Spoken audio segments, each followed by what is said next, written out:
Hi friends, అందరూ ఎలా ఉన్నారు? బాగున్నారా? నేను కూడా చాలా బాగున్నానండి. ఇదైతే ఈ వీడియో అయితే ఏకాదశి రోజు నాడు ఉదయం తీసిన వీడియో ఫ్రెండ్స్. పూజ అయిన తర్వాత తీసిన వీడియో. నేనైతే తులసమ్మ దగ్గర, ఉసిరి మొక్క దగ్గర, అలాగే మారేడు మొక్క దగ్గర కూడా ప్రతిరోజు అయితే దీపారాధన అయితే ఇలా అయితే చేసుకుంటున్నాను. ఈరోజు ఏకాదశి అని చెప్పేసి మీకైతే చిన్న వీడియో రూపంలో చూపిద్దామని చెప్పేసి నేనైతే వీడియో తీస్తున్నాను. చూడండి ఫ్రెండ్స్, ఇక్కడైతే ఉసిరి దీపాలు, అలాగే వరిపిండితో చేసిన దీపాలు కూడా ఇలా అయితే నేను దీపారాధన అయితే చేసుకున్నాను. అలాగే కార్తీక దామోదరుని కూడా దీపారాధన అయితే చేసుకొని నారికేలం, అరటిపళ్ళు కూడా ప్రసాదం కింద నేను సమర్పించుకున్నాను ఫ్రెండ్స్. అది అయిన తర్వాత ఇంట్లో కూడా శివయ్యకి ఈ రకంగా పూజ అయితే చేసుకున్నాను. మారేడు దళాలతో, తులసి దళాలతో, అలాగే పువ్వులతో అర్చన చేసుకొని ప్రసాదం కిందేమో రవ్వ కేసరి అయితే చేసి పెట్టాను ఫ్రెండ్స్. ఎందుకంటే ఈరోజు ఏకాదశి కాబట్టి అన్నంతో చేసిన ప్రసాదం ఏది కూడా స్వామివారికి నివేదించకూడదని చెప్పేసి రవ్వతో చేసిన ప్రసాదం అయితే స్వామివారికి నివేదించుకొని పూజ అయితే ఇంట్లో పూజ అయితే మాత్రం ఈ విధంగా అయింది ఫ్రెండ్స్. అలాగే నెక్స్ట్ ఏంటంటే ఈరోజు శనివారం కాబట్టి నాది 7 శనివారాల పూజ కూడా రెండో వారం ఫ్రెండ్స్. ఆ రెండో వారం పూజ కూడా చాలా విజయవంతంగా అయింది.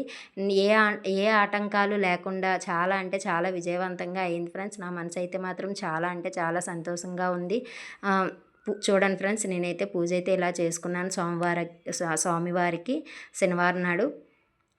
2 పిండి ప్రమిదలు పెట్టుకున్నాను ఫ్రెండ్స్. అలాగే మందార పువ్వులతో, చామంతి పువ్వులతో పూజ అయితే ఇలా చేసుకున్నాను.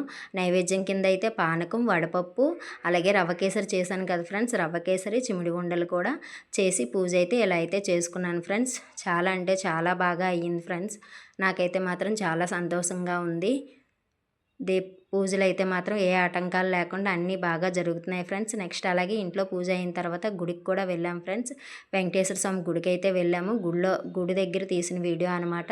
మార్నింగ్ 9:30 అవుతుంది ఫ్రెండ్స్. అప్పుడు వెళ్ళాము. ఎందుకంటే పిల్లల్ని స్కూల్కి పంపించి వెళ్తే కొంచెం ప్రశాంతంగా ఉంటుందని చెప్పేసి వెళ్ళామన్నమాట. అప్పటికే చాలామంది జనాలు ఉన్నారు ఫ్రెండ్స్. ఖాళీ అయితే లేదు. ఎంట్రన్స్లోనే రావి చెట్టు ఉంటుంది అనమాట. ఆ రావి చెట్టు దగ్గర అయితే అసలు ఫుల్గా చుట్టూ ఒక గట్టులా కట్టారనమాట. రావి చెట్టు చుట్టూ ఆ గట్టు మీద అయితే ఫుల్గా దీపారాధనలు అందరూ కూడా చక్కగా చేశారు ఫ్రెండ్స్. అసలు చూడటానికైతే గుడికి అలా వెళ్ళి చూశాను. చాలా అంటే చాలా ఆనందంగా ఉంది. మాకన్నా ముందు ఉన్న వాళ్ళు పూజ అవుతుందన్నమాట. నేను కొంచెం దూరంగా ఉండి ఆ వీడియో అయితే దగ్గర నుండి తీయడానికి కుదరలేదు ఫ్రెండ్స్. ఈ దూరంగా ఉండి కొంచెం వీడియో అయితే మాత్రం ఇలా తీశాను. ఇలా తీసిన తర్వాత వాళ్ళు పూజ అయిన తర్వాత మాకు చేస్తామని చెప్పారనమాట. బ్యాచ్ల వైజ్గా చేస్తున్నారు. ఈలోపు మేము ప్రదక్షిణలు చేయొచ్చు అని చెప్పేసి ప్రదక్షిణల కోసమని వెళ్తున్నాం అనమాట.